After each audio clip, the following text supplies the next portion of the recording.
सबसे पहली बात तो ये है कि प्रधानमंत्री ने ये जो बिल पार्लियामेंट में लाए थे वो अनकॉन्स्टिट्यूशनल है।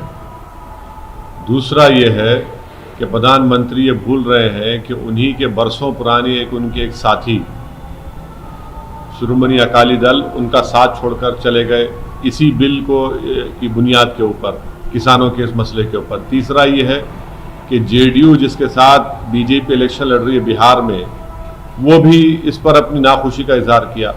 चौथी बात जो प्रधानमंत्री मोदी देश को नहीं बता रहे हैं कि किस तरह राज्यसभा में उनके पास मेजॉरिटी नहीं थी, तो वहाँ पर जोर ज़बरदस्ती के ज़रिए उन्होंने इस बिल को पास करवाया। सारे देश देख रहा था कि ये कहा गया है कि मेंबर्स अपनी जगह पर नहीं, मेंबर्स तो राज्यसभा में मेंबर्स अब जगह पर थे, मीडिया ने उसको रिपोर्ट किया।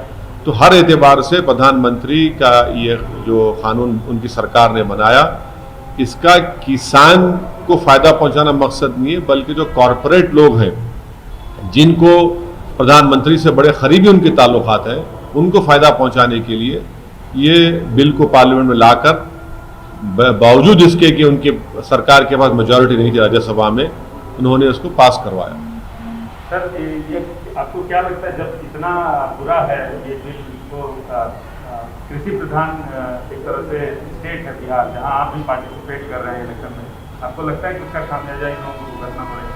नहीं, बीजेपी आरएसएस, बीजेपी की जो सबसे बड़ी ताकत है वो आरएसएस है। आरएसएस के जो किसान उनका संघ का जो हिस्सा है वो इसका विरोध कर रहे हैं, तो प्रधानमंत्री उनको समझाए ना। प्रधानमंत्री के आरएसएस को नहीं समझा सकते। अगर प्रधानमंत्री वो बनते हैं तो आरएसएस की वजह से, तो आरएसएस को समझाएं। इससे ये बात साफ जाहिर हो रही है कि हर सेक्शन इस जो उन्होंने बनाया उसका विरोध कर रहा है, उसका अपोज कर रहा है। सर, ये कहा जा रहा है कि ये पॉलिटिकल पार्टियां वो कर रही हैं किसानों में, क्या आपको लगता है वाकई इस बिल को लेकर गुस्सा है? तो आप एक काम करिए ना, प्रधानमंत्री को जरा पंजाब जाने के लिए बोलिए, हरियाणा जाने के लिए बोलिए। और हरियाणा का चीफ मिनिस्टर क्यों कह रहा है कि बाहर के लोग क्यों नहीं आ सकते?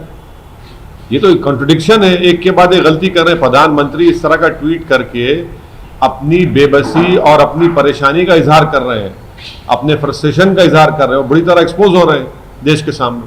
सर, आपने एक ट्वीट किया है बिहार इलेक्शन को लेकर, क्या कहना क्या चाह रहे हैं? कहना हम ये चाह रहे हैं कि जब कभी भी इलेक्शन आते हैं, हमारी पार्टी इलेक्शन लड़ती है, डेमोक्रेसी में हम लोग भरोसा है और डेमोक्रेसी को मजबूत करने के लिए हम इलेक्शन लड़ते हैं और अपने हकूक़ को हासिल करने के लिए, अपने राइट्स को हासिल करने के लिए।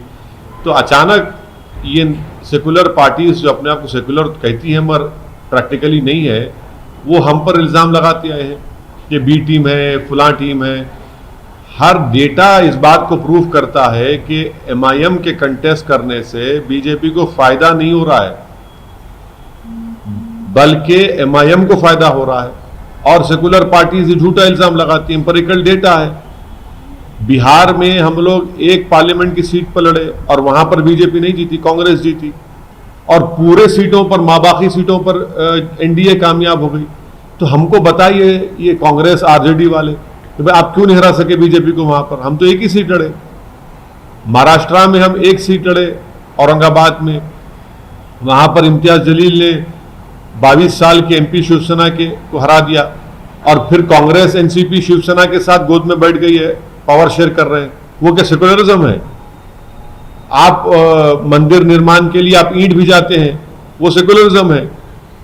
ये सब इनकी हिपोक्रेसी है और देश इसको देख रहा है। और मुझे यकीन है कि अब के बार बिहार के इलेक्शन में बहुत अच्छा रिजल्ट आएगा। और इनका सेकुलरिज्म, एक इनका हिपोक्रेसी है, बुरी तरह एक्सपोज हो चुके हैं।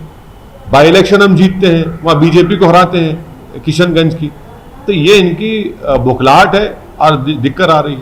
सर, आप हमेशा बीजेपी को रोकने की बात करते हैं, बिहार में आप कर सकते थे, बीजेपी को रोकने का आप कर सकते थे, कुछ पार्टियों से हाथ मिला सकते थे, गठबंधन कर सकते थे, लेकिन आप जिस तरह से लड़ रहे हैं, आप पे ये आरोप लग रहा है कि आप बीजेपी को चलिए, अरे हमने तो एक बिहार के एक बहुत बड़े लीडर के साथ, उनकी पार्टी के साथ हमने गठबंधन किया है, यूनाइटेड डेमोक्रेटिक सेक्युलर अलायंस। हमने देवेंद्र प्रसाद यादव साहब हमारे कन्वीनर हैं।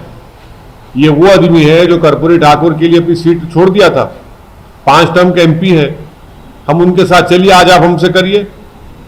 आप तो हमसे बात करने को तैयार नहीं है, और हम देवेंद्र प्रसाद यादव साहब के साथ अलायंस किए हैं और हमको पूरा यकीन है कि बिहार की जनता हमको अपनी मोहब्बत से और अपने भरोसे से नवाजेगी, और आप देखते रहेंगे कि हम कैसे आगे बढ़ेंगे। सर, बिहार चुनाव ही वजह है कि आपने मथुरा का राम मंदिर का पटाक्षेप हो गया? ना लेकिन नहीं, गलत बात है ना, गलत बिल्कुल गलत बात है। मैं तो, आपको याद होगा कि जब बाबरी मस्जिद का जजमेंट आया था, आपने सवाल किया था प्रमोद साहब, मैंने उस वक्त कहा था कि ये जजमेंट एक तो हिंदुत्व, इस देश को हिंदुत्व राष्ट्र बनाने का रास्ता फराहम करेगा।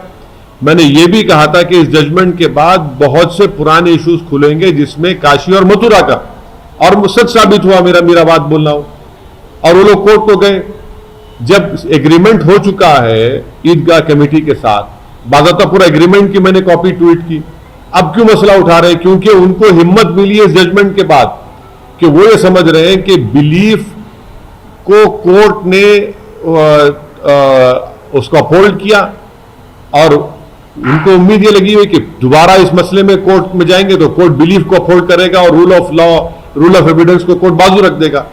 हम ये पूछना चाह रहे हैं नरेंद्र मोदी की सरकार से कि पार्लियामेंट का 1991 का religious place of worship act है, वो एक्ट ये कहता है कि जो 15 अगस्त 1947 को जो रिलीजियस प्लेसेस थे, चाहे वो हिंदुओं के हो, मुसलमानों को, सिख के हो, ईसाइयों को, उसको चेंज नहीं किया जाएगा। तो क्या मोदी सरकार कोर्ट से जाकर कहेगी कि 1991 का places of religious worship act के तहत वो जो केस डाला गया वो मेंटेनेबल नहीं है? और राम मंदिर बाबरी मस्जिद के केस में सुप्रीम कोर्ट की बेंच ने उसको बेसिक स्ट्रक्चर से जोड़ा है इस एक्ट को। तो क्या मोदी सरकार खुले अल्फाज में कहेगी या नहीं कहेगी, या फिर वो इसी तरह से इस इशू को उठाएगी अपनी सियासी रोटी सेकने के लिए? सर, आप भी तो सियासी मुनाफे के लिए इस इशू को उठा रहे हैं। नहीं, बिल्कुल नहीं। मैं तो 1991 एक्ट को सामने रखकर कह रहा हूं। मैं तो सुप्रीम कोर्ट के जजमेंट के बाद मेरी पहली प्रेस कॉन्फ्रेंस में मैंने इस बात को कहा था कि ये मसले उठेंगे, और मैं सच साबित हो रहा हूं। अब देखना यह है कि मोदी सरकार उस पार्लियामेंट के कानून का लिहाज रखते हुए उसको अमल करेगी, या फिर अपने सियासी फायदे के लिए इस तरह से ये आरएसएस के ऑर्गेनाइजेशंस को प्रमोट करते रहेगी, ताकि देश दोबारा वो जो टर्मोइल से गुजरा है 89 से 80 से लेकर 1992 उसके बाद, क्या उसको दोबारा झोंकना चाहेंगे उस आग में? ये तो मोदी सरकार को बताना पड़ेगा।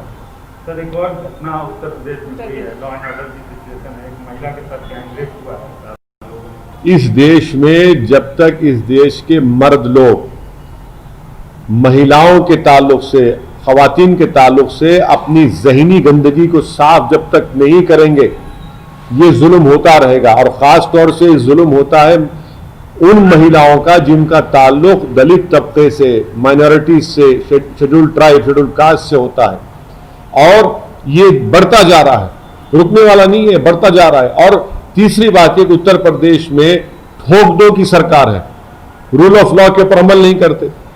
ठोक दो, क्या ठोका आपने? क्या आपने रोका इन लोगों को? 19 साल की लड़की, इतना बुरी तरह उससे बर्ताव किया गया उससे।